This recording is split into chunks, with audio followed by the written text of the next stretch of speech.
I've always been impressed and a little bit intrigued with Depression era recipes. People of that time were so innovative, so creative, and experimented with foods that they had on hand to make delicious, filling, nutritious meals for their family. Today, we are going to talk about Depression era recipes and that era, and I'm going to share some recipes with you today. I had to pick my tomatoes to keep them from freezing, and some of them were young and tough, and they might go ahead and ripen. But today we are going to make a green tomato stew. It's a Depression era recipe because we don't want to waste anything with how much food costs right now. This is in my 50 More Frugal Recipes cookbook on Amazon. If you're interested, the link is in my description box. But we're going to use up some of our small cherry green tomatoes. You can use the large ones as well. And I'm going to use about one large carrot, about one large onion. This is some that's frozen from my garden. I have two hamburger patties that are left that need used up. This is about 9.5 ounces of hamburger. As you know, we have cut back on our meat because of how much it costs. So we're just going to make this for two people today. You can adjust the recipe as you need to. We're going to need salt, flour, water, and a little bit of sugar. We are going to need some black pepper as well. I'm going to fry up this hamburger and add about the equivalent to one large onion chopped up and fry that together. I'm going to add in a fourth of a teaspoon of sugar, a teaspoon of salt, and pepper to taste. Now that this is cooked mostly down, and it doesn't have to be all the way because we're going to add our vegetables and let it finish cooking, so it will finish cooking any of the meat if it's not quite done. I'm going to add in 2 tablespoons of my gluten-free flour. You can add regular all-purpose, and this is just to make it a little bit thicker as we're cooking it, but it calls for 2 tablespoons of grease. Now, I'm going to leave my hamburger grease in here for flavoring, but you could drain it and add whatever kind you want to this. Now, I'm just going to add my cup of water and my carrots and my green tomatoes. I've added my green tomatoes. Now we're just going to add our carrots. Give this a good stir and let it finish cooking in the slow cooker. While that is cooking, let's talk a little bit about the Depression era and their food.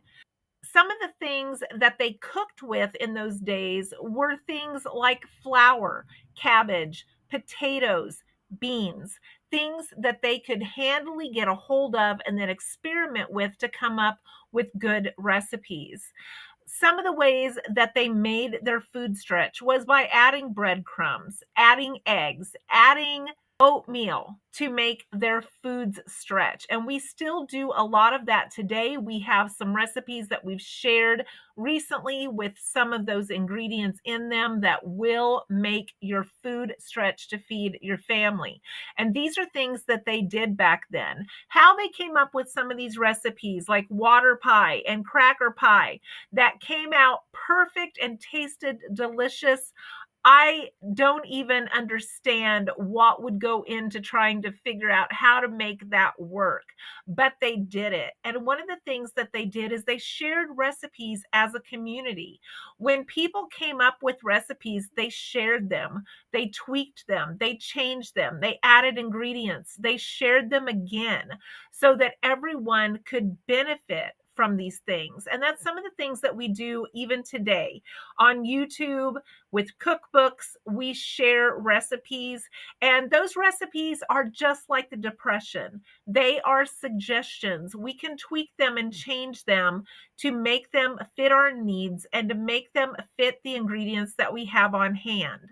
They had limited ingredients to cook with, but they still came up with wonderful, wonderful meals that everyone was satisfied with. They used leftovers. Nothing went to waste, which is the recipe that I just showed you. Even those green tomatoes, they're not going to waste. They substituted ingredients when they didn't have what they needed.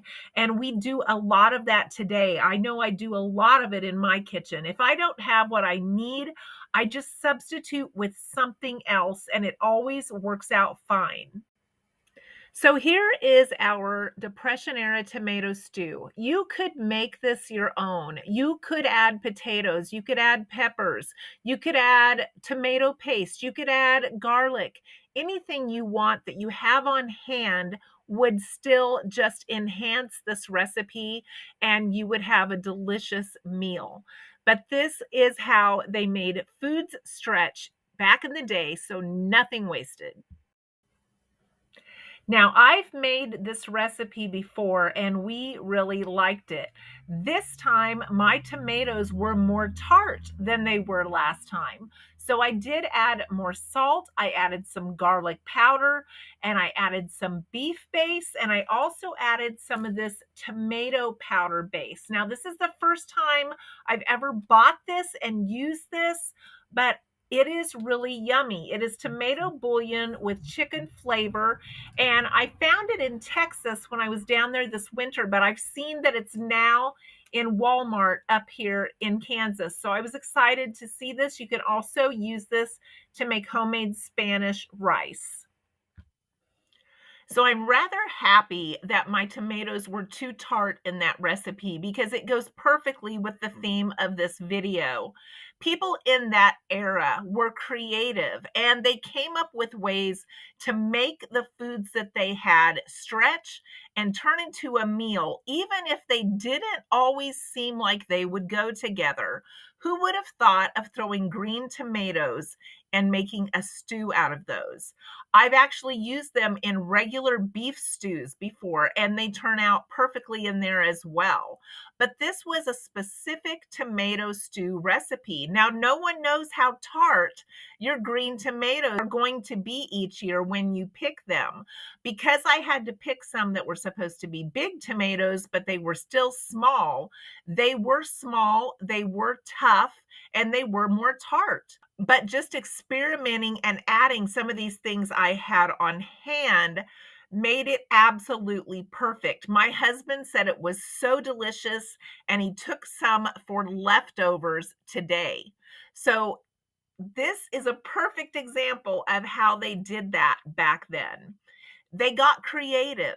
They made pudding out of bread, out of rice, out of things they had left over for sweet treats. They had these limited ingredients, including rice. Now, I didn't grow up with rice being part of a meal. I grew up with it being like a hot cereal with milk, cinnamon, and sugar.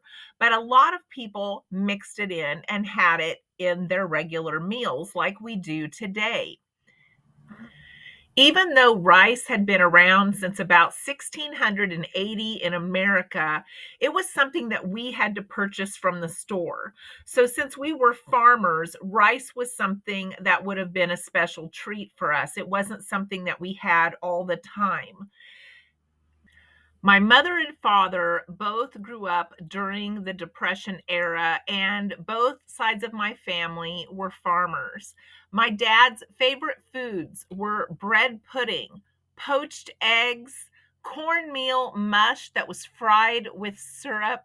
So, as you can see, he grew up eating a lot of these Depression era foods. The Depression era didn't have a lot of spices during that time, and I didn't grow up with a lot of spices. The main spices in our house were things like real onion, salt, pepper, and cinnamon. And we had a little bit of nutmeg that we used around the holidays, but that was about the extent of our spices.